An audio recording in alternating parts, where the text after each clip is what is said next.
Bismillahirrahmanirrahim. Alhamdulillahirabbil alamin.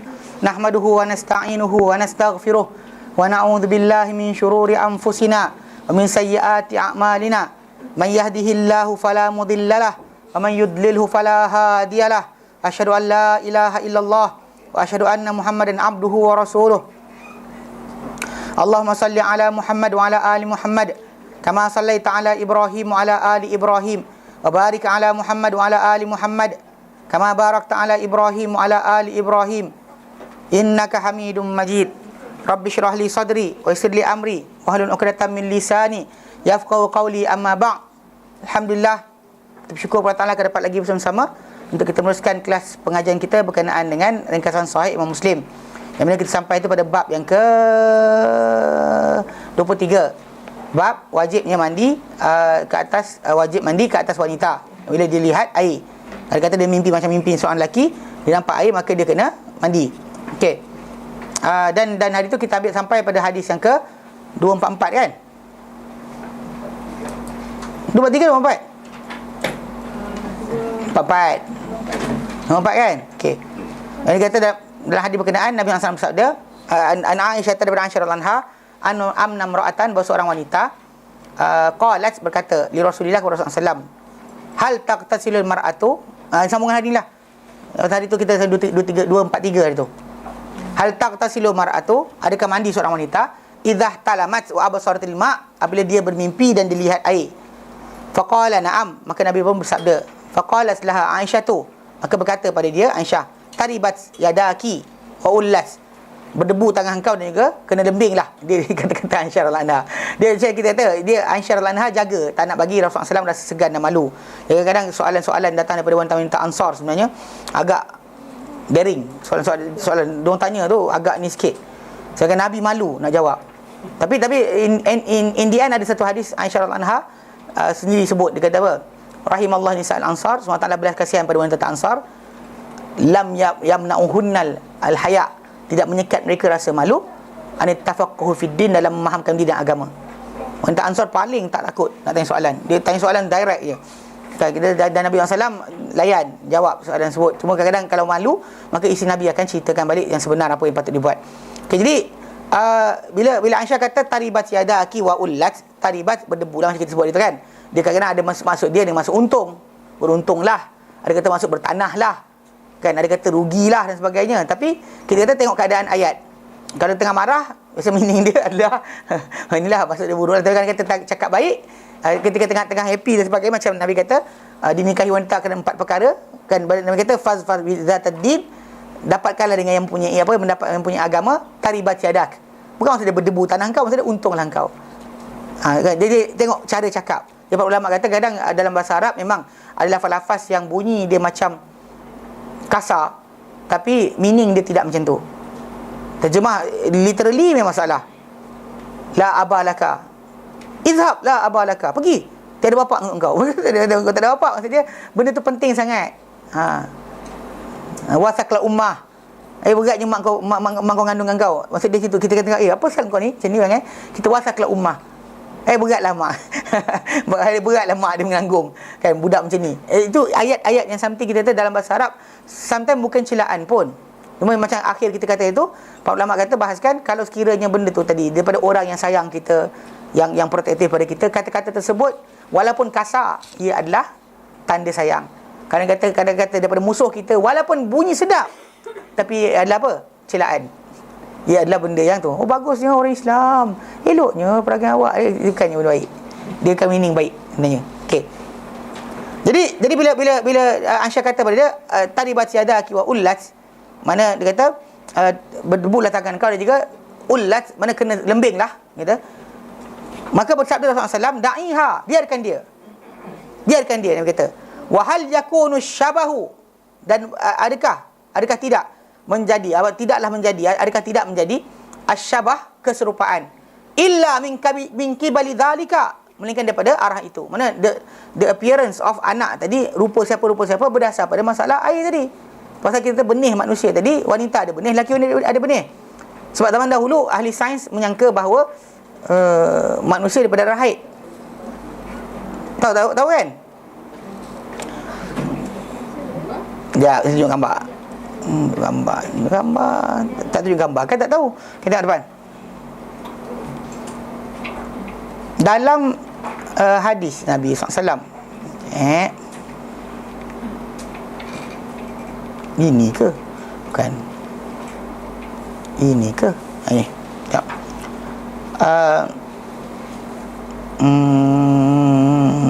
Okey. Sini. Ini contoh. Pasal dulu ahli sains menyangka manusia dia haid. Terbentuk manusia daripada rahim. Ini contoh dalam gambar ni. Ya. Okey. Dia dulu kan pasal apa dulu sejarah embryologi ni. Dulu zaman dulu Aristotle keluarkan satu pendapat. Dia kata manusia ini terbentuk daripada rahim dan terkumpul dalam rahim. Pasal alasan dia logik dia, bila perempuan mengandung, darah haid tak keluar. So dia kata kita dasar daripada darah haid. Ini salah sebenarnya. Bahkan ada orang kata kau ni hina, kau daripada darah haid, kotor. Salah. Tak boleh tu. Pasal apa? Pasal darah haid itu adalah dinding rahim yang dibuang sebulan sekali. Ini rahim dibuang sebulan sekali untuk bagi dinding yang fresh, supaya kalau ada persenyawaan berlaku dan sebagainya dalam ovum, dia boleh implant dan dinding tadi tanpa masalah. Jadi sebulan sekali dibuang. Bila tak ada persenyawaan berlaku di antara ovum dan sperma, dan ovum hidup hanya setakat 24 jam saja. Yang dihasilkan oleh wanita, telur tu hanya 24 jam je dia hidup. Tak ada senyawa kan? Maka akan dibuang. Dinding rahim dia akan dibuang, dinding rahim dibuang sekali. Jadi apa dikatakan oleh Aristotle, manusia darah haid ni tak ada siapa lawan. Di kalangan ulama-ulama ilmu-ilmuan sains ataupun hatta ulama Islam yang terlibat dengan kedoktoran macam Ibn Sina. Ibn Sina mengaku manusia darah haid. Sezaman tersebut tak ada mikroskop. Mana siapa nak tahu apa jadi dalam perut? Dan rahim kan kecil sangat, sperma pun tak dijumpai lagi. Jadi ini bayangan gambar. Dibayangkan ini lukis pada 1954. Beberapa tahun selepas Melaka dimasuki oleh Portugis. Dan betul tak? 1911 kan? 1954 beberapa tahun lepas tu. Tengok.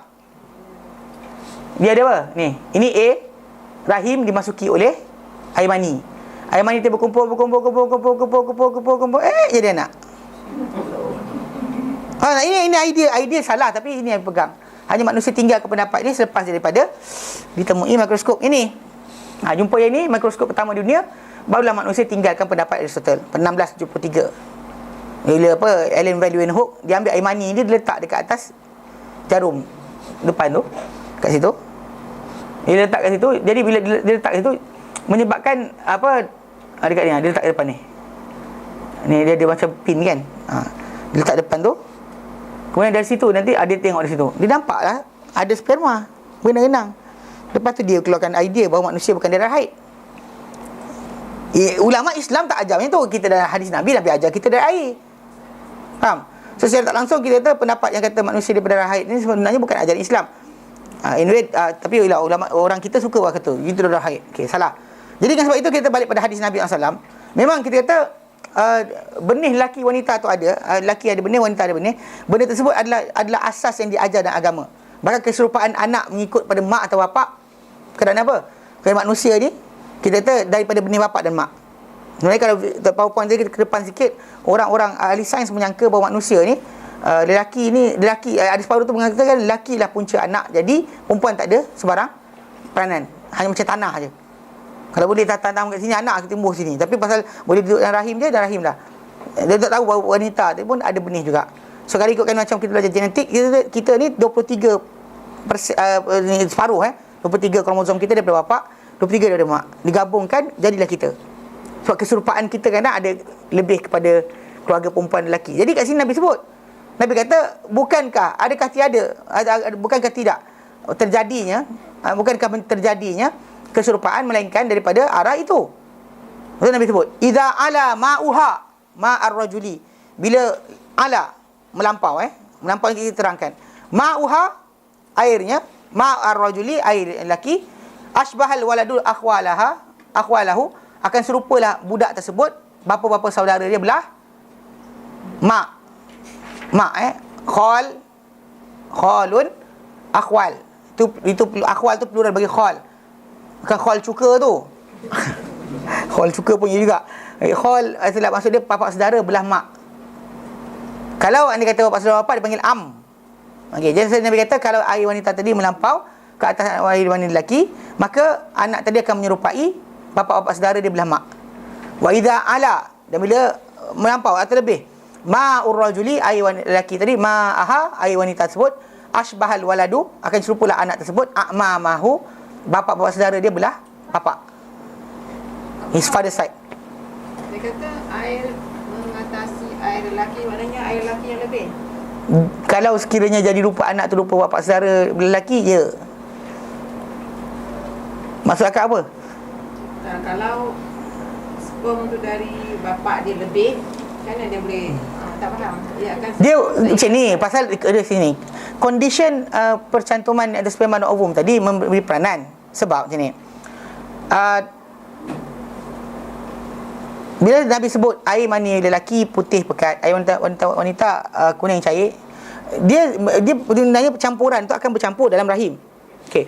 Campuran tadi dia mempengaruhi ketika persenyawaan tadi untuk ke mana lebih berat.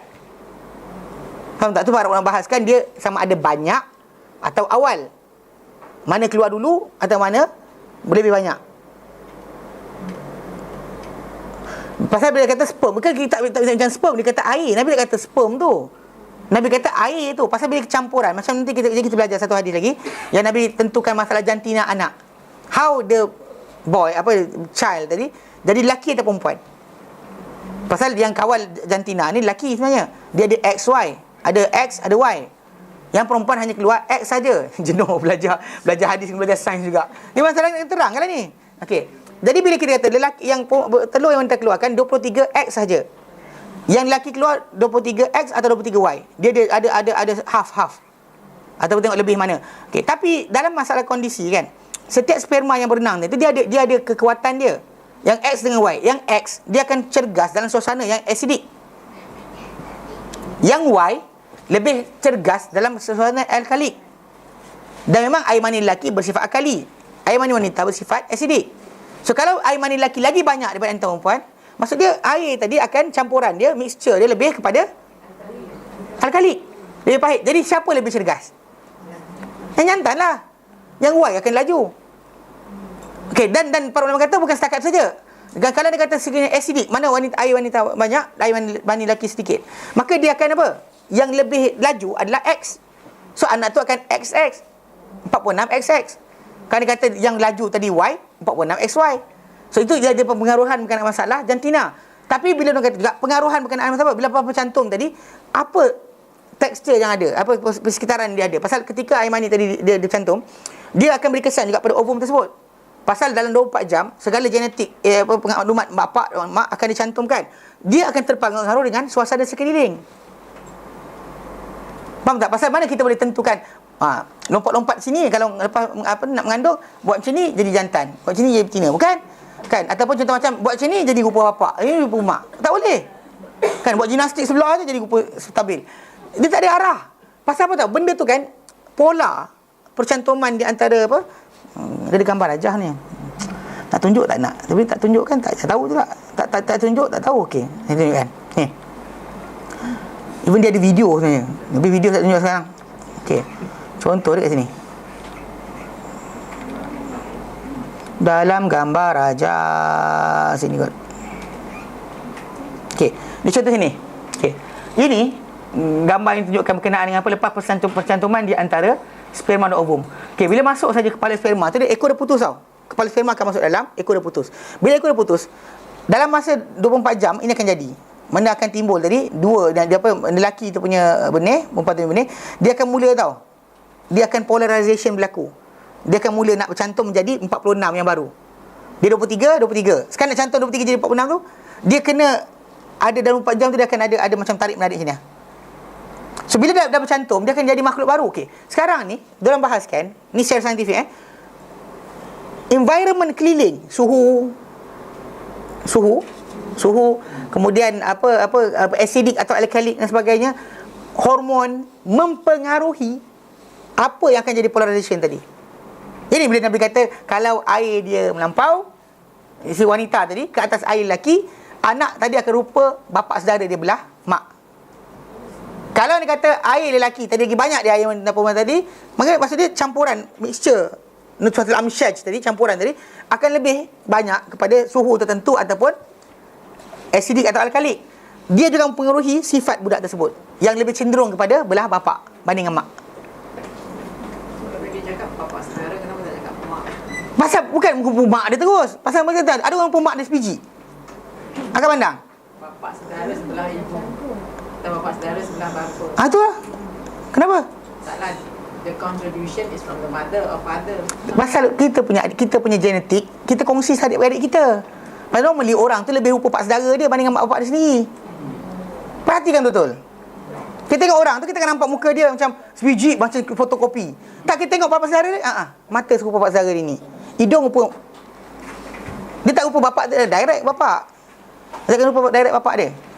Fotokopi macam bapak dia. Dia macam fotokopi lah, mana ada.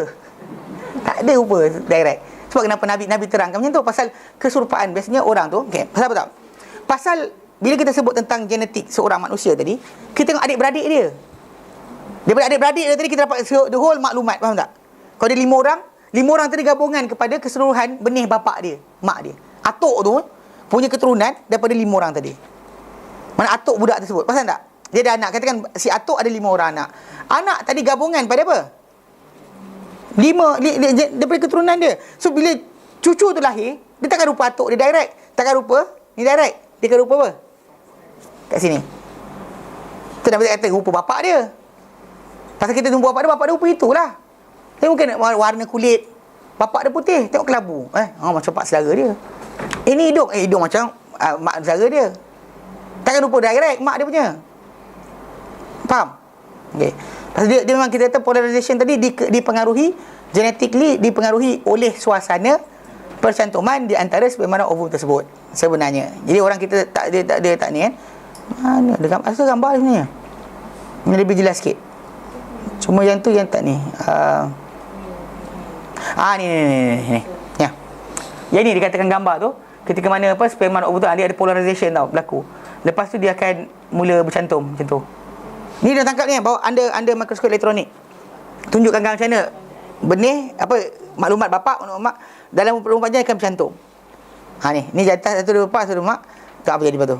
Dia akan mula bergabung. Penggabungan tadi tu kita kata itu dipengaruhi oleh suhu, masa, keadaan, environment, acidic, alkalik dan sebagainya. So bila Nabi sebut anak itu akan lebih rupa bapa saudara belah mak atau bapa saudara belah bapa, tengok berdasar pada air manis siapa banyak. Ini alasan Nabi berikan. Jadi kita jantina apa nak ketimbang macam tu. Faham Memang Nabi takkan sebut direct bapa itu sendiri atau mak sendiri. Okey, jadi bila masuk yang tu, maksud dia lebih tadi membawa kepada penyerupaan dan dijadikan lebih tadi dalam hadis Nabi, hadis Sauban yang akan datang berikutnya, menentukan jantina pula. Nanti hadis yang kita akan baca bab yang satu lagi. Bukan setakat masalah keserupaan. Sini dalam hadis ni tajuk keserupaan. Satu lagi hadis kita akan belajar tajuk masalah jantina. Maka diletakkan dua hadis berkenaan memastikan gabungan di antara keserupaan dan juga keserupaan bagi bapa saudara dan juga jadi perempuan dan sebagainya, kerana dia elar sama. Maksudnya bila banyak air mani lelaki, banyak air mani perempuan, benda tu benda sama. Macam saya sebut tadi, secara asalnya asidik atau alkalik, kemudian suhu dan sebagainya, dia mainkan peranan. Kalau binatang betul, kalau binatang-binatang tertentu macam penyu ke apa dan sebagainya, memang jantina dia punya benih tu akan tengok suhu. Kalau suhu sekian-sekian, kura-kura tu lebih kepada jantan banyak. Kalau sekian-sekian, lebih betina banyak. Faham Faham tak ni? Saya bukan kata kita penyu. Tapi pasal apa? Pasal sebenarnya yang mula-mula sekali meletakkan perbandingan keserupaan manusia dengan binatang bagi masalah genetik ni adalah Nabi. Bila Nabi SAW pernah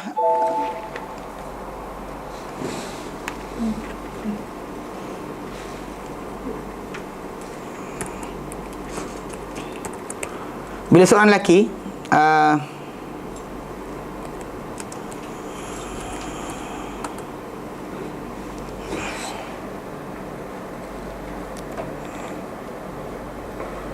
seorang lelaki jumpa Nabi SAW, kemudian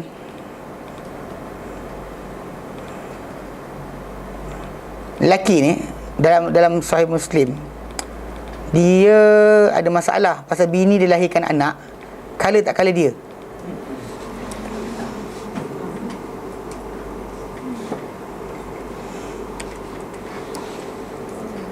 Okey. Bukhari Muslim Okey, lelaki ni jumpa Nabi SAW. Dia daripada Abi Hurairah, daripada Abu Hurairah anhu, hadis nombor 5305. So jangan cakap salah faham pula, ustaz ni nyamakan kita dengan penyu pula. Kita kan khalifah di muka bumi ini. Dengar. Nabi SAW terangkan dalam satu hadis, Abi Hurairah daripada Abu Hurairah anhu, anna rajulan, bahawa seorang lelaki, atan nabiyya, datang pen Nabi sallallahu alaihi wasallam, Nabi SAW, faqala, dia bersabda, dia berkata, ya Rasulullah, wa Rasulullah, wulida li ghulamun aswadu, dilahirkan untuk aku anak hitam. Maksudnya dia putih, bini dia putih, anak dia hitam. So tak puas hati lah, anak aku lahir hitam. Dia nak tuduh bini dia berzina. So Nabi ajar dia, Nabi ajar dia. Dia kata, faqala, Nabi bersabda, halaka min ibil, engkau ada unta tak? Engkau ada unta? Qala na'am. Dia kata, dia badui. Ya, na'am. Qala, Nabi kata, ma alwanuha, apa warna unta-unta kau? Qala humrun, kemerah-merahan. Kan unta ke coklat kemerah-merahan kan dia. Qala, Nabi kata, hal fiha min awraqa, ada tak yang warna kelabu? Warna perak, warna silver? Qala na'am. Dia kata, ya ada. Maksudnya unta dia keseluruhan warna merah. Tiba-tiba ada seekor, dua ekor, kan biasa warna macam kita boleh lembu lah, kambing kan ada color tadi, bukan kita yang tahan. So dia tanya dengan dia, warna unta ke apa? Dia kata merah, kemerah-merahan. Ada tak yang warna kelabu dan warna silver? Dia kata ada. Nabi kata, faqala, Nabi sabda, fa anna dhalik, datang mana tu? Qala, dia kata, la'allahu naza'ahu al-irq, mungkin datang kok baka-baka dulu tu keluar kelabu. Mungkin dulu atuk onyang dia ada kelabu, so keluarlah seekor kelabu. Qala, Nabi kata pada lelaki berkenaan, fala'alla ibnaka hadha naza'ahu, boleh jadi kamu, anak kau ni pun sama. Engkau betul putih, bini kau putih, cuba tengok oleh atas ada tak hitam. Nabi ajar. Ini perbandingan yang kata ustaz ni berbandingkan kita dengan lembu. Jadi datang betina kan, saya tunjuk pasal lembu pula.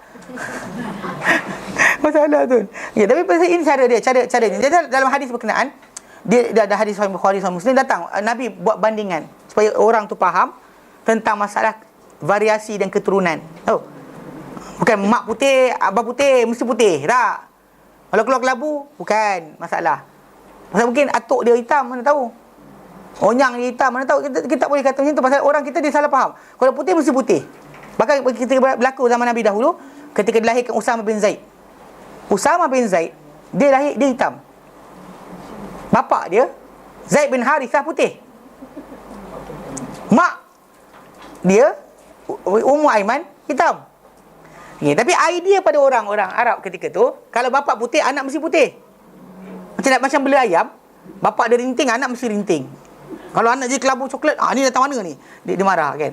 Jadi diorang ketika tu macam tu, sampai kan Nabi SAW panggil ahli nasab, diorang tutup badan Usama bin Zaid, tutup badan bapak dia dengan selimut, nunjuk kaki dia. So mengarap, nunjuk kaki. Dia tengok orang nasab, kata, ini adik-adik, ini anak. Ini anak ni bapak, ni satu family. Kaki tu. Nabi happy sangat. Nabi cerita pada orang ramai berkenaan apa yang dikatakan oleh ahli nasab. Pasal kita kata pasal wahyu ni benda yang tersembunyi dan bukan datang ikut suka hati Nabi. Tapi bila datang macam tu kan, Nabi suruh tengokkan pasal warna. Pasal orang ramai kita, orang dalam tu ada idea kalau bapak putih macam mak macam tak ada fungsi. Faham tak? Mak tak ada fungsi. Kalau abah putih, mak putih. Kalau abah mancung, anak mancung. Kalau macam kahwin Mak Saleh, kalau abah hidung Mak Saleh, anak penyek, apa penyek. Kan? Mana boleh, pasal dia keturunan. Kan cara pemilihan untuk jantina tadi ataupun hatta kita panggil apa, keserupaan anak tersebut berdasarkan kepada apa? Kepada apa yang Allah Ta'ala jadikan pada sistem yang berlaku dalam sperma dan juga ovum tadi. Apa dia cenderung ke mana, suhu macam mana, apa jadi, itu bukan kawalan kita. Orang kita salah faham, dia kata, mana boleh, saya dah makan tongkat Ali banyak, mestilah anak saya jantan. Sini. Kan? Ketuk kepala sikit. Masalah. Sebab kenapa kita kata benda ni bukan kawalan kita. Tapi Nabi sebut punca-punca. So punca ni sebab kerana orang ni ditanya, wanita tu tanya, macam mana? Boleh tak wanita tu kena mandi ke tidak? So bila isteri dia macam pelik, Nabi kata, bukankah daripada itu datangnya keserupaan? The similarity yang berlaku pada anak tadi kepada keluarga bapa atau keluarga mak dia berdasar kepada masalah tadi. Pasal wanita tu pun ada air dia, macam lelaki ada air dia. Sebab itu benda tu akan mempengaruhi air mani bercantum tadi, apa kepada mana rupa dia anak tersebut. Okey, itu maksud, faham okey. Kerana kita akan mendapati keserupaan dengan dengan bapa saudara, pada jantan, dan juga keserupaan dengan bapa saudara pada wanita sama aja. Mana ada perempuan, ada budak. Dia bukan masalah budak tu lelaki perempuan. Kan budak tadi kan kadang-kadang ada budak tu lelaki, tapi rupa bapa saudara dia belah bapa, kita faham lah. Budak tu perempuan, rupa bapa saudara dia belah bapa punya juga. Saya dikatakan sini sebab apa? Sebab kebanyakan yang kuat memegang masalah rupa ataupun benda ni adalah belah bapa. Sebab suami si lelaki menentukan jantina. Sperma lelaki itu ada XY. Perempuan hanya satu saja, X saja. So, sebab itu kita kata keserupaan tadi dikuatkan pada lelaki, bukan pada perempuan. Walaupun kadang-kadang bila perempuan tersebut dia punya genetik dia lebih kuat, lebih dominan, budak tu akan rupa mak je. Lebih banyak daripada rupa bapak. Lebih banyak daripada rupa bapak. Akan rupa mak banding rupa bapak. Bapak rupa pun semua rupa ikut mak. Memang berlaku juga. Cuma kita tahu daripada hadis Nabi beritahu benda tu ada kaitan dengan masalah jumlah atau kuantiti air yang dikeluarkan oleh seorang itu. Okey. Jadi bila kita sebut Nabi kata ala. Apa maksud ala? Ala ni sebenarnya ada dua meaning. Ala maksud mendahului. Ala maksud melampau, lebih banyak, lebih cepat keluar atau lebih awal, lebih banyak dia, kuantiti dia. So, jadi bila Nabi sebut berkenaan dengan masalah jumlah tadi, jadi itu yang maksud sebenar. Dia lebih maksud kepada bukannya mana keluar awal, tapi dia balik kepada mana yang lebih banyak. Cuma mungkin kalau dikatakan mana lebih keluar awal, dan bahkan dia mempengaruhi suasana, mana tempat percantuman di antara benda yang berkenaan, maka dia boleh memberi kesan pada masalah jantina ataupun lupa juga, wallahu alam. Kalau kita kata mungkin awal keluar, dia lebih mempengaruhi. Contoh kita ada satu baldi, kita letak benda air limau. Kalau kita tuang, dia letak dulu, lepas tu letak benda yang lain. Mungkin benda yang lain tadi masuk, dia tak dapat menukar suasana ataupun air limau tadi punya rasa. Wallahu alam, kita tak tahu kadar banyak mana, siapa keluar dulu dan sebagainya, wallahu alam. Jadi secara asalnya benda tadi dibahaskan. Perkataan yang digunakan dalam hadis Nabi itu ada sebut sabak, ada sebut ala. Okey. Jadi Qadhi Abdul Abakar Ibn Arabi Al-Maliki, dia kata dia mengeluarkan pendapat bina di atas hadis ini, satu binaan, satu kaedah. Dia kata bagi dua air tersebut ada 4 keadaan. Dia kata keadaan pertama, keluar air lelaki memula. Keadaan kedua, keluar air wanita memula. Kedua, keluar air lelaki mula dan dia lebih banyak. Dan keempat, keluar air wanita lebih banyak dan juga dia awal memula dan juga lebih awal. Maka dengan situ dia kata dia dilihat bahawa akan berlaku keserupaan tadi, ataupun macam saya sebutlah, the environment percantuman tersebut. Nanti kita bincangkan pasal dalam masalah hadis yang berikut ni. Memang datang dalam hadis Nabi SAW, Nabi terangkan, dan benda tersebut dipakai dalam sistem penternakan lembu dunia. Pakai sistem tersebut. Nanti kita bincangkan. Baik. Jadi maksud dia, kita kata boleh berlaku benda tersebut, tapi sebenarnya dia ujung tu ada biiznillah sebenarnya. Dalam hadis yang kita akan baca nanti, dia akan letak biiznillah. Anak tu akan lelaki dengan izin Allah, anak tu perempuan dengan izin Allah. Pasal nanti kita akan terangkan berapa persen yang akan berlaku, macam mana dikehendaki. Okey. Dan hadis ini menunjukkan bahawa mandi ni hanyalah pada mimpi, pada mimpi apabila dilihat air. Dan bukan dilihat bukan kerana perbuatan, bukan sebab kita mimpi persetubuhan terus kena mandi, tak. Mesti keluar air baru mandi. Kalau tak ada air keluar, hatta lelaki sini pun yang mimpi buat persetubuhan tapi tidak keluar air apa-apa, maka tak ada mandi kat atas dia. Okey, dia kata, dan hadis juga menunjukkan bahawa anak tadi terhimpun atau terjadi daripada himpunan air lelaki dan air wanita serentak, bukannya seorang saja. Ini kita kata, ini yang dikatakan kata-kata yang disebut oleh Imam Qurtubi ni tadi jauh awal daripada penemuan mikroskop pertama dunia, yang pertama menolak berkenaan air lelaki anak ni jadi daripada air darah haid, ataupun contoh macam pendapat kedua dia kata dengan darah haid, dia kata dia kata manusia jadi siap.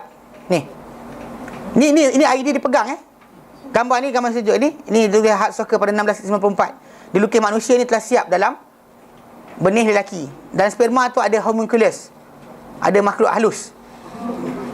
Ya. Lepas tu dalam ada lukis dalam ovum pun ada. Lukis dalam ovum tu ada anak. Okey, benda-benda yang dilukis oleh mereka ni kejahilan kerana apa? Mikroskop zaman tu terlampau lah tak detail. Nampak benda tapi tak tahu apa dalam. So diorang bayangkan bahawa dalam tu ada manusia. Pasal apa mereka kata macam ni? Sebab mereka tak bayangkan lelaki dan perempuan punya benih digabungkan buat jadi anak. Diorang tak tahu berkenaan kromosom, tak tahu berkenaan sekian, sehinggalah mereka dah sampai peringkat berikutnya bila dah tahu tentang perkara ni.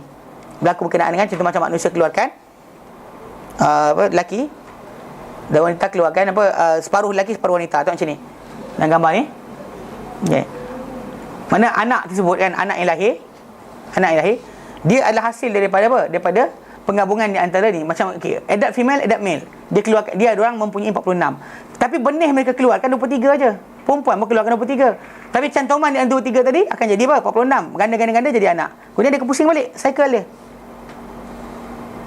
Mana ulang balik cycle yang sama. Mana benih lelaki, benih wanita, dia half-half saja. Takkan jadi anak. Macam berlaku pada Isa AS itu miracles. Atau keajaiban Allah Ta'ala untuk tunjukkan bahawa dia berkuasa di atas segala-galanya yang dia nak.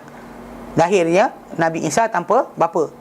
Benih yang dikeluarkan oleh Maryam cukup 46. Tidak 23. Tidak 23. Ovum dikeluarkan 46. Siap. Bahkan lagi pelik, XY. Wanita tak ada XY.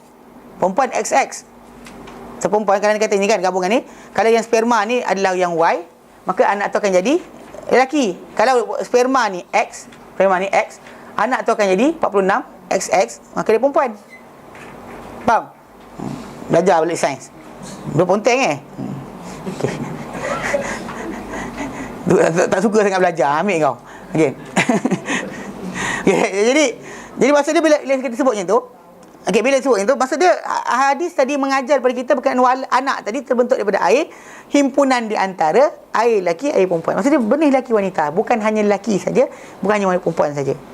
Okey, ini bercanggahan dengan pendapat mengatakan anak ini daripada air wanita, ataupun bahawa anak ini daripada air lelaki, dia seperti apa? Macam air mani lelaki ni macam apa, nak mengembangkan saja macam susu kan. Kan susu jadi pekat. Macam gambar kita tunjuk tadi. Yang air mani tu masuk, kemudian dia gabung dengan darah haid jadi anak. You know, mixture. Bayangan tersebut macam tu. Itu adalah salah. Tapi kita tahu ulama hadis pegang. Tapi apa mereka kata hanya diketahui lepas zaman kita. Zaman dah ada mikroskop elektronik, zaman dah ada canggih, baru kita nampak benarnya ulama-ulama hadis. Tapi ketika zaman logik, sebelum daripada alat canggih wujud, orang semua patuh tunduk pada kata-kata Aristotle. Tak ada siapa boleh lawan. Hatta Ibn Sina. Dia kata manusia darah haid. Dan dia salah. Kepakaran dia belah satu benda. Kepakaran dia membedah orang satu benda yang lain. Tapi masalah dia salah dalam masalah akidah atau kepercayaan lain. Dia salah. Dia silap. Faham? Okey, baik. Okey, sambung berikutnya. Bab al-waladu mimma ir-rajuli wa ma'il mar'ati. Al-waladu mimma ir-rajuli wa ma'il mar'ati.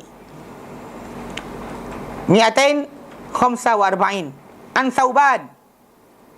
Thauban maula Rasulillah sallallahu alaihi wasallam qala kuntu qa'iman 'inda Rasulillah sallallahu alaihi wasallam faja'a habrun min ahbaril yahud faqala Assalamu alayka ya Muhammad. Fadafa'tuhu daf'atan kada yusri'u minha. Faqala lima tadfa'uni. Fakultu ala taqulu ya Rasulullah. Faqala al-yahudi innama nad'uhu bismihi alladhi sammahu bihi ahluh.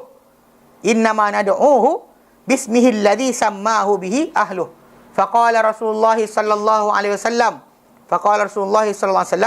inna ismi Muhammadun alladhi sammani bihi ahli. Inna ismi Muhammadun alladhi sammani bihi ahli. Faqala al-yahudi ji'tu as'aluka faqala lahu Rasulullah SAW ayanfa'uka syai'un in haddathtuk qala asma'u bi udhuni fanakata Rasulullah SAW bi'udin ma'ahu faqala sal faqala al-yahudi aina yakunu an-nasu yawma tubaddalu al-ardu ghayra al-ardi was-samawat aina yakunu an-nasu yawma tubaddalu al-ardu ghayra al-ardi was-samawat faqala Rasulullah sallallahu alaihi wasallam hum fi zulmatin dunal jisr qala faman awwalun nasi ijazatan qala fuqara'ul muhajirin qala al-yahudi fama tuhfatuhum hina yadkhuluna al-jannata qala ziyadatu kabidin nun qala fama ghada'uhum ala ithriha qala yunharu lahum suwarul jannati alladhi kana ya'kulu min atrafiha yunharu lahum surul jannati alladhi kana ya'kulu min atrafiha qala fama sharabuhum alayhi qala min ainin fiha tusamma salsabila qala sadaqta qala waji'tu as'aluka an syai'in la ya'lamuhu ahadun min ahli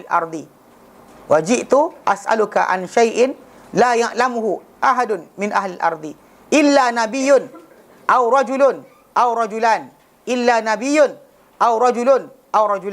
qala yanfa'uka in haddathtuk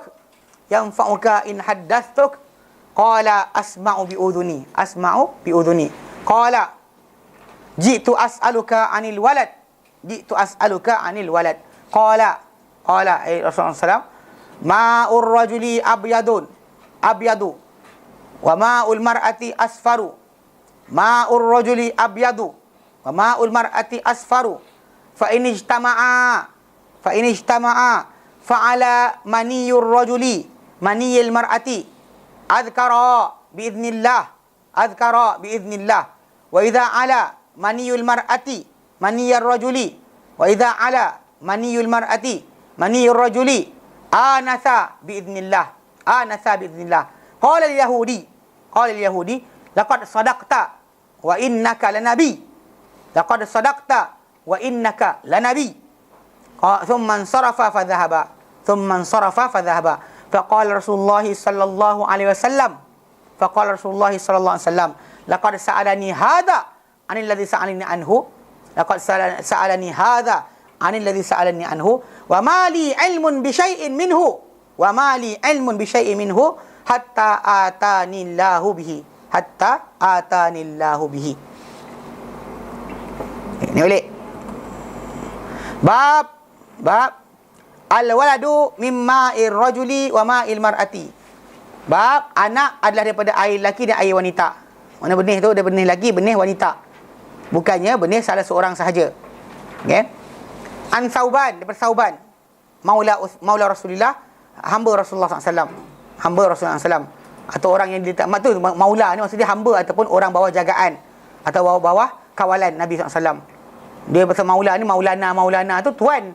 Maula pun juga maksud dia hamba. Maula dua satu meaning dia tuan, hamba pun dia, tuan pun dia. Di satu perkataan pakai dua macam wali. Yang melindung, yang dilindung. Dua perkataan wali. Okey. An Sauban daripada Sauban maula Rasulullah, hamba Rasulullah SAW. Qala dia berkata, kuntu qa'iman, aku dahulu sedang berdiri. Dulu sedang berdiri inda Rasulillah, di sisi Rasulullah SAW. Faja'a habrun, maka datang seorang habr. Habr ni maksud dia alim. Habrun, bukan Hebron. Hebron dakwat. Hebron dakwat. Habrun alim, orang yang alim, berpengetahuan. Kalau kita bahasa Melayu kita panggil pendeta. Pendeta. Kan kita orang Melayu kita pendeta. Walaupun pandita tadi Hindu juga, Sanskrit. Pandit. Kan pandit Tapi kita kan gelar pendeta Za'bah. Kenapa panggil Za'bah pendeta Za'bah? Angkat tangan. Siapa tahu? Kenapa pendeta Za'bah dipanggil Za'bah? Dia pendeta Za'bah kenapa? Sebab dia terbang kapal angin. Apa? Asaskan bahasa Melayu. Ya, dia asaskan bahasa Melayu. Bahasa Melayu kita pakai sekarang ni, sistem bahasa Melayu tersebut disusun oleh Za'bah. Akak angguk. Ya, kita tidak tahu. Okay, dengar. Ini kita panggil pendeta Za'bah.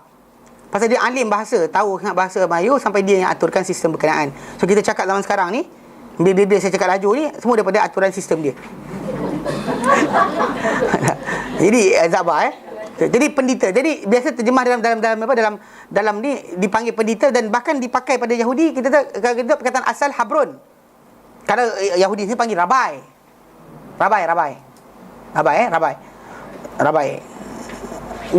Orang Arab panggil habr. Bahkan Ibn Abbas radhiyallahu anhu digelar sebagai habrul ummah, pendeta umat ini, and the most knowledgeable person about the Quran is. Jadi zaman dahulu pendeta ni dianggap orang paling tahu tentang Taurat. Old Testament paling tahu. Rahib lain. Rahib ni dia macam priest atau padri. Yang mana rahib ni dia lebih bersifat ahli ibadat. Mungkin jahil, lagi tak tahu, lagi teruk. Tapi dia ibadat banyak. Yang Jew pula macam pendeta Yahudi pula, dia ibadat mungkin kurang tapi pandai. Nak pandai jahat lah tu. Nak pandai dia jahat. Dia cari jalan macam mana nak halal. Haram ni. Halal macam mana? Sebut nak halalkan benda yang Allah Ta'ala haramkan. So beza kat situ. Tapi kedua kumpulan ni tadi di sisi orang-orang Kristian dan Yahudi, rujukan agama mereka. Untuk tahu apa dalam Bible dan New Testament, orang katanya priest. Itu apa rahib. Yang duduk di biara, duduk mengadap kan, duduk di situ kan, solat, puasa, tak kahwin dan sebagainya. Itu panggil sebagai rahib. Adapun yang satu lagi, dia panggil sebagai rabai ataupun habr. Kan habr. Hebron dakwat. Habrun alim. Saya kata jadi dia paling alim kitab. Tapi dan sini timbul tajuk. Bila Al-Quran angkat dalam surah Taubah ayat 31, Allah Ta'ala sebut, Allah Ta'ala kata ittakhadhu ahbarahum wa ruhbanahum arbaba min dunillah. Mereka mengambil pendeta mereka, rahib mereka sebagai tuhan-tuhan selain Allah Ta'ala. Wal Masih ibn Maryam, dan Masih Maryam pun mereka ambil sebagai tuhan. Okey, ini teguran Allah Ta'ala dalam Quran yang kita kata bila kita baca, dia sebenarnya teguran juga pada kita. Yang zaman kita sekarang ni banyak orang langgar arahan Nabi. Nabi tak benarkan putihkan kubur, sapu cat, kita sapu cat. Kita sapu, putihkan, salah. Tapi oleh kerana apa? Habib kata boleh. So serius. Tak serius, ini kisah benar. Kita bila saya tunjuk gambar saya tunjuk tadi kan, memang di sana kubur wali ni diputihkan supaya dapat jauh orang kenal. So, jadi macam kita sini tak biar kubur kita yang ziarah di orang. So, Nabi kata la tattakhidhu qabri aida, yang kamu ambil kubur aku sebagai tempat perayaan atau sambutan. Maka Nabi kata la'anallahu al-yahud, Allah melaknat orang Yahudi, ittakhadhu qubur anbiya'ihim masajida, mereka ambil kubur masjid nabi-nabi mereka sebagai masjid. Ini benda benar. Even Vatican tu sendiri adalah kubur, berasal pada kubur. Vatican City tu keliling tu semua kubur. Kubur saint-saint, wali-wali. Di bawahnya ke dikelilingi? Keliling mana di banner raja tu di atas kubur. Vatican City tadi di banner di atas kubur. So diorang sana kat sana tu sampai ziarah kubur lah. Tak ada beza. Kalau masyarakat Islam kita buat samalah. Kubur dan masjid dua. Satu, kubur dimasukkan dalam masjid kerana masjid tu milik orang tersebut, tak salah. Ni dibina kubur pada masjid, masjid pada kubur untuk ibadat. Kadang-kadang tak bina masjid pun duduk baca Quran situ, salah jugalah. Jadi bila Allah Ta'ala murka pada orang Yahudi, diorang kata apa salahnya bila masa kami ambil pendeta dan rahib kami sebagai Tuhan. Ini ada seorang di kalangan orang-orang Kristian sebelum masuk Islam jumpa Nabi. Salib kat badan dia besar. Dia jumpa Nabi Adi bin Hatim. Dia kata, engkau kata kami buat macam ni. Kami tak sujud pun pada kaki pendeta dan rahib kami. Mana orang Yahudi tak buat macam tu. So Nabi kata, bukankah kalau mereka itu pendeta dan rahib tadi menghalalkan benda tanah haram kan? Mereka itu orang Bani Israel ni ikut. Dia angguklah. Benda tanah haram kan jadi halal, haram kan dia jadi halal. Masa circumcision diharamkan, dia tak tinggal circumcise dihalalkan oleh Kristian. Nampak tak? Diharamkan benda sekian, babi diharamkan, datang Kristian dihalalkan pula. Faham tak? Nah, ini semua benda tu kita kata benda haram jadi halal. Kan seorang tu ikut. Dalam Yahudi macam tu juga. Benda halal jadi haram. Ikut juga. Kahwin lebih daripada satu dihalalkan. Hatta semua nabi-nabi Bani Israel kahwin bukan seorang. Banyak. Datang orang kata tak boleh. Kahwin satu je. Mesti satu je. Faham tak? Benda halal, benda haram jadi halal, benda halal jadi haram. Kamu ikut, dia kata. Nabi kata itu. Mereka ikut. Dia angguk. Dia angguk, Nabi kata itulah ibadat mereka. Itu orang-orang Bani Israel ni kepada pendeta dan rahib. Pendeta dan rahib. Kena ingat, maksud dia benda yang diharamkan Allah Ta'ala, pendeta dan rahib tak dihalalkan untuk mereka. Itu ulama-ulama kita pun tak halalkan benda tak haramkan. Pegang macam tu je. Okay? Jadi Habrun ya. Habrun min ahbaril Yahud. Mendatang, lalu dia kata, Sauban kata, aku tengah berdiri di sebelah Rasulullah. Tiba-tiba datang seorang pendeta Yahudi. Faqala, lalu dia berkata, Assalamu alayka ya Muhammad. Assalamu alayka ya Muhammad. Sauban buat apa? Bila dengar dia kata macam tu, Sauban, fadafa'tu, aku tolak dia. Daf'atan, satu tolakan. Kada yusri'u minha, hampir-hampir dia terjatuh, tersembam dengan apa, dari sebab tolakan aku tu. Faqala, dia berkata, lima tadfa'uni, kenapa kau tolak aku? Dia cakap pada Sauban. Faqultu, berkata Sauban, ala taqulu ya Rasulullah, mengapa tidak kau kata ya Rasulullah? Kenapa kata ya Muhammad? Yahudi tu jawab balik. Dia kata, faqala Yahudi, berkata Yahudi, innama nad'uhu bismihi alladhi sammahu bihi ahluh. Hanyalah kami panggil dia dengan namanya yang dinamakan dia dengannya oleh keluarga dia. Nama Muhammad tadi siapa yang bagi? Kan keluarga dia bagi. Itu dah namakan panggil. Kenapa panggil nama lain pula? Faqala Rasulullah, maka Nabi Rasulullah SAW bersabda, innasmi Muhammadun.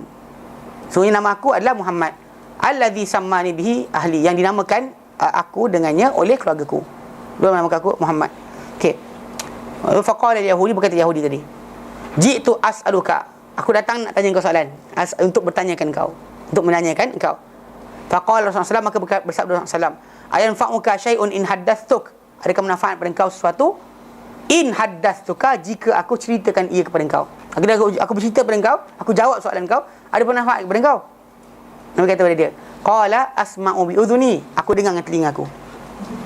Ni cerita lebih buruk lah, tapi betul lah. Manfaat dia apa? Aku dengar dengan telinga aku. Dengar dengan telinga. Nabi SAW ketika tu, di tangan Nabi ada kayu. Lalu Nabi apa? Ni ni perbuatan nakata. Nakatal ard bin ni cucuk-cucuk. Ada macam tu. Faham? Mana kayu kat tangan, Nabi duduk macam tu. Sementara dia tanya tu, Nabi ada kata nakata macam ni, ada kata macam ni. Dia kata benda tadi apa?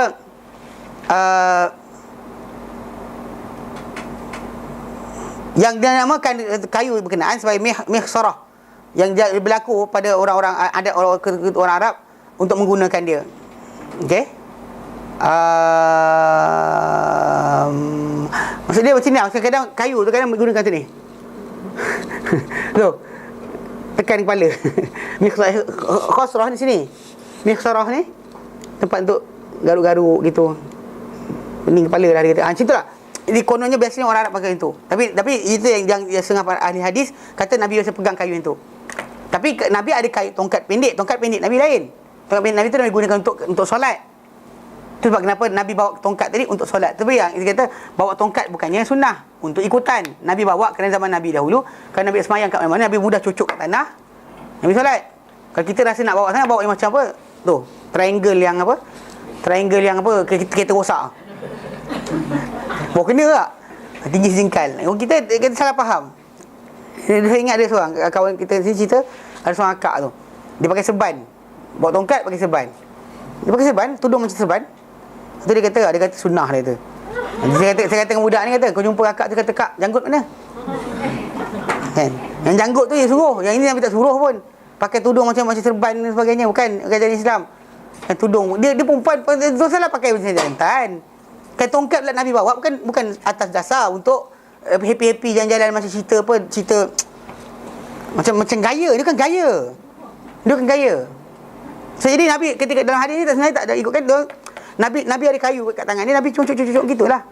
Tak ada Nabi buat apa benda pun. Bahkan sebenarnya kalau ikutkan nak kata bahawa benda tu macam adab biasa, Nabi ada kayu khas untuk cucuk kepala ke fikir, tak ada. Itu kan kerja Nabi. Okey. Jadi bila ditanya pada Nabi SAW, dia kata Asmaul Uzuni, Nabi pun ketika tu macam bagi gap masa. Macam kan? Lepas tu Nabi pun kata, faqala sal, tanya. Cekul. Sa'ala yas'alu. Sal. Amar fil amar. Sal, tanya. Faqala Yahudi, berkata Yahudi tadi. Aina yakunun nas? Di manakah beradanya manusia? Beradanya manusia? Di manakah beradanya manusia? Yauma tubaddalul ard ghairal ard. Hari di mana ditukarkan bumi ini bukan bumi yang ini. Was samawat, dan juga langit pun sama. Yauma tubaddalu ghairal ardi was samawat. Hari di mana tukar ganti langit ni dengan langit lain, bumi dengan bumi lain. Tanah lain, langit lain. Pasal untuk menampung wujudnya manusia daripada zaman Adam AS sampai yang terakhir pada hari kiamat, dan dengan saiz mereka yang besar, pasal semua anak Adam yang masuk syurga saiz Adam, yang mana masuk neraka dan saiz dia besar, biji sebesar bukit Uhud. Allah Ta'ala sama ada dia mula-mula tu saiz biasa, kemudian nak menjunam dan neraka tu dibesarkan badan dia. Which one is it kita tahu. Yang pentingnya Nabi sebut bahawa sebatang gigi ahli neraka ni besar bukit Uhud. Kalau orang kata besar bukit Uhud kan, tak mentun seekor. Faham tak? Ujung cala sempit je lah. Besar bukit Uhud sebatang gigi dia. So besar mana nak duduk? So bumi yang akan dihadiri oleh manusia untuk mahsyar tu, sebahagian bumi Syam dikekalkan. Sebahagian lagi adalah bumi yang lain. Yang lain yang kita terata. Tak ada bumi yang sama. Bahkan tanah rata tadi semua orang nampak masing-masing. Kita nampak dia nampak kita, tak ada siapa orang tersorok daripada orang lain. So, jadi benda ni dalam segi akidah, orang-orang Yahudi juga percaya adanya mahsyar. Kenapa kita dengan orang-orang Yahudi atau Nasrani, perbezaan kita dalam masalah kenabian Muhammad SAW. Cuma Kristian tambah sikit lah. Kristian tambah dengan masalah Isa dimati di salib untuk hapuskan dosa. Isa anak Tuhan. Manusia ada dosa asal. Itu yang kita tak antara benda pertama. Divinity of Christ. Kemudian original sin. Dan juga the Christ die on the cross for our sin. Itu tiga benda yang diorang duk pegang, yang kita tak boleh terima. Bab berkenaan lain, hari kiamat ada, syurga neraka ada, semua sekali sama. Ada malaikat, ada para nabi sebelum daripada ni. Adam adalah makhluk manusia pertama turun ke bumi. Semua sama, tak ada beza. Dari segi akidah sama. Sebab mereka ni apa? Kafir kitabi, kafir kitab. Maksud mereka percaya dengan kitab mereka, konon tak percaya dengan Quran. Tapi Allah Ta'ala jawab, dan sebenarnya mereka kan percaya pun. Cuma alasan mereka gunakan untuk tidak beriman dengan Muhammad SAW. Jadi bila orang Yahudi kata, pada hari ditukarkan bumi dengan bumi yang lain, langit pun tukar. Di mana manusia berada? Ini menunjukkan bahawa makna dia, penukaran ini adalah hilangnya bumi ini dan didatangkan bumi yang lain. Tidak seperti yang dikatakan oleh banyak manusia bahawa ditukar sifatnya dan keadaannya, maka disamakan, diratakan semua bukit-bukit dan berubah sifat bumi tadi, dan dilebarkan bumi ini sejauh mata mandang, dilebarkan. Dan itu kalau sekira ini maka kalau sekira itu yang dipahami oleh kita, dan Yahudi itu tak ada soalan lah patutnya. Dia tahu kan bumi ini cuma ditukar sifat, but you are still on the earth. Betul tak? Tapi Yahudi tadi kata, bila bumi tukar bumi lain, langit ditukar dengan langit lain. Tak bukan langit ni dah. Kan langit yang asal pecah, hancur. Bumi ni gunung ganang terbang dan sebagainya. So tidak lagi ini yang sama. So akan digantikan yang lain. Okay, kerana mereka dihimpunkan di atas sirat pada ketika itu. So Yahudi tadi tak ada masalah, tapi dia tanya Nabi sebab soalan dia, benda tadi bumi yang lain, tanah yang lain. So manusia duduk mana? Okay? Pasal dalam hadis sebut, dia tak tahu di manakah duduknya. Dan hadis ni menunjukkan kesahihan zahir yang dia didahulukan dahulu, itu hadis Aisyah radhiyallahu anha bila dia bertanya Nabi SAW berkenaan dengan tajuk sirat ni. Okey? Mana Aisyah anha dalam hadis dalam hadis riwayat Muslim hadis nombor 2791. Okey? Bila Aisyah anha bertanya berkenaan dengan perkara ini. Ini ya Rasulullah faqala Nabi kata Aisyah kata tanya soalan Rasulullah kata ala sirat, di atas sirat, di atas titian. Dan penukaran bumi tadi adalah bumi yang disebut dalam hadis Nabi dalam hadis lain daripada hadis Sahal bin Sa'ad dalam hadis riwayat Imam Bukhari dan Muslim. Bukhari hadis nombor 6521, Muslim hadis nombor 2790. Hadis berkenaan Nabi SAW bersabda, yuhsyarun nasu ala ardi bayda afra laisa fiha alamun li ahad. Akan dihimpunkan manusia ni di atas apa? Di atas bumi yang bayda, putih, afra, rata, putih. Tak ada kat situ bendera ataupun tanda sesiapa. Tapi orang lain tarekat dia ada bendera ni. Ni masalah betul. Kontradik dengan hadis Nabi. Kontradik. Ada baru ni. Ada siapa entah datang nak jawab soalan. Pasal apa, seorang profesor. Kita cakap jugalah. Sedang surat khabar keluar, kita keluar ya. Cakap.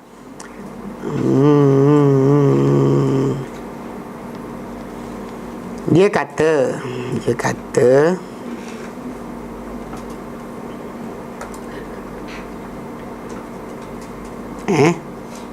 mana pula lambar ni?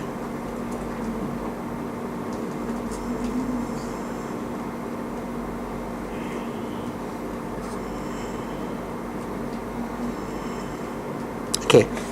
Dia kata tajuk dia Islam Iktiraf Tarikat. Okey, dia tanya soalan lah. Sekian jumpa ni profesor ni cakap. Jadi profesor ni kata apa? Yang saya sedih apabila ada segelintir tarikat yang tidak betul, kita borong semua tarikat tak betul. Itu bakal merugikan kita semua. Jika tarikat dan saud diselaraskan dengan betul, ia memberikan separuh dia potong. Tapi yang bestnya apakah peranan bai'ah? Selain tarikat ada bai'ah. Dia kata ni dengan ayat dia. Bai'ah itu adalah menjadi rukun untuk masuk satu tarikat, iaitu guru memberikan kebenaran kepada seorang untuk menjadi muridnya. Tanpa bai'ah, barakah akan hilang. Tanpa bai'ah, barakah akan hilang. Dan penat sahaja seorang itu beramal untuk mendekat diri kepada Allah Ta'ala. Apa ni? Ni profesor ni, masalah dengan marah. Ahad ke apa tak tahu. Entah. Ya, masalah kan, saya tak profesor, tapi kalau kata macam ni kan, saya jawab kan, kata saya jahat pula. Tapi tak gila ke? Kita bekerja untuk Allah Ta'ala, tiba-tiba sia-sia.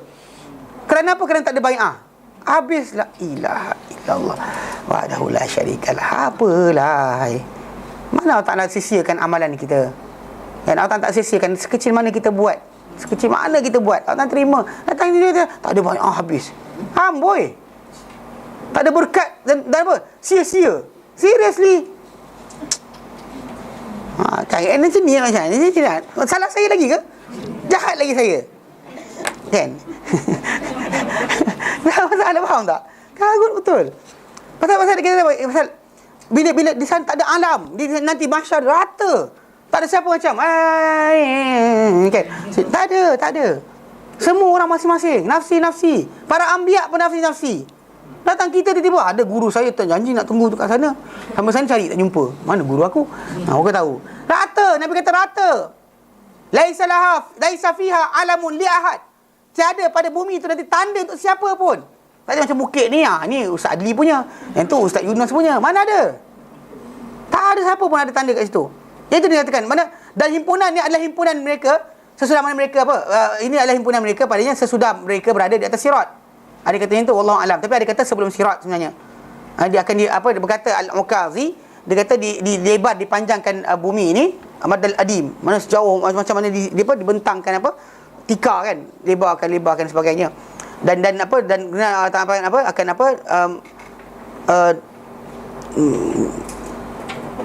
mengusir menghalau manusia ni kepada satu tempat ni, kemudian mereka berada di satu bumi yang kedua. Dan dia adalah tempat mereka daripada bumi yang pertama. Dan ini yang kita tahu wallahu alam, yang ini kita adalah cara yang kita tak faham. Kita tahu pasal gambaran tadi tunggu sana. Cuma anyway Yahudi tadi kata bila bumi tukar bumi baru, manusia duduk mana? So Nabi kata apa? Nabi jawab hum fi zulmatin dunal jism. Mereka berada dalam kegelapan sebelum dia apa? Jambatan. titian. Tak sampai titian duduk tunggu situ. Tunggulah. Masa dia berada di situ, ada kata ala sirat, ada kata berada di atas jalan atas, ada yang kata sebelum lintas di jalan atas. Mana dunal jis before jis. Okey, ada kata atas dia. Dan masa dia tunggulah dalam kegelapan, tunggulah. Tunggu nak mula dihisap dan sebagainya, tunggu kat situ. Tunggu, bumi dah tukar baru kan. Tunggu sampailah Allah Taala suruh jalan, mau jalan.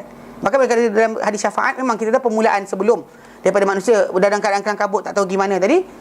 Mereka datang ramai bergerak jumpa Adam kata tak boleh buat apa, jumpa Ibrahim, Nuh kata tak boleh buat apa, jumpa Ibrahim kata buat apa, last sekali mereka jumpa Muhammad SAW.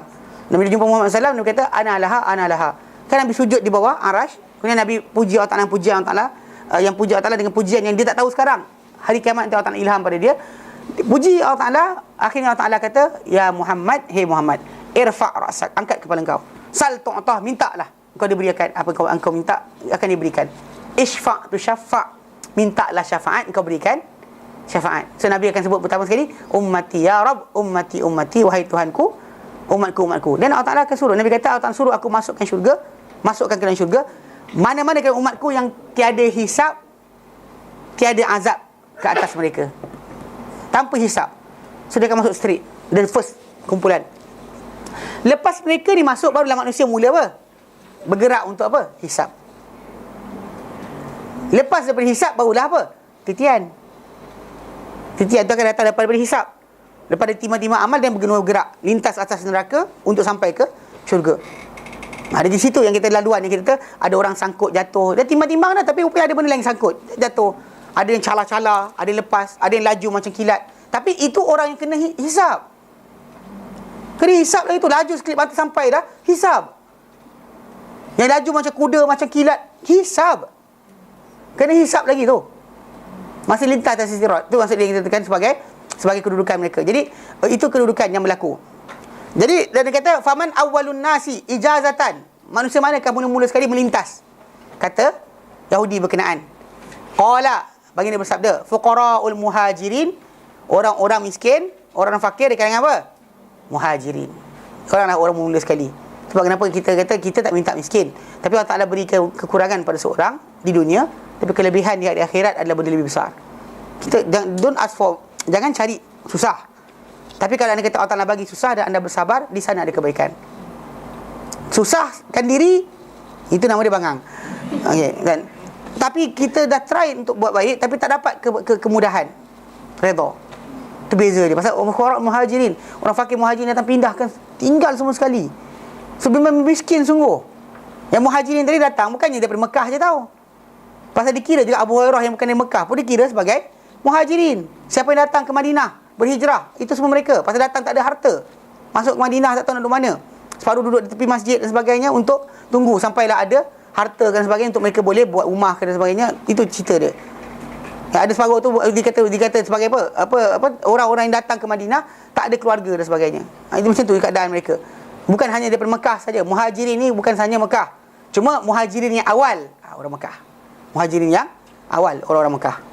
Jadi maksudnya dia fuqara muhajirin. Qala al-yahudi, berkata si Yahudi, wallahu alam. Berhenti. Wallahu alam. Kalau lewat kan muka satu lah. Kan nak golek-golek juga. Nanti sambung kemudian. Wallahu a'lam. Sallallahu ala sayyidina Muhammad. Wassalamu alhamdulillahirabbil alamin. Subhanallah anta astaghfiruka wa atubu ilaik. Assalamualaikum warahmatullahi wabarakatuh.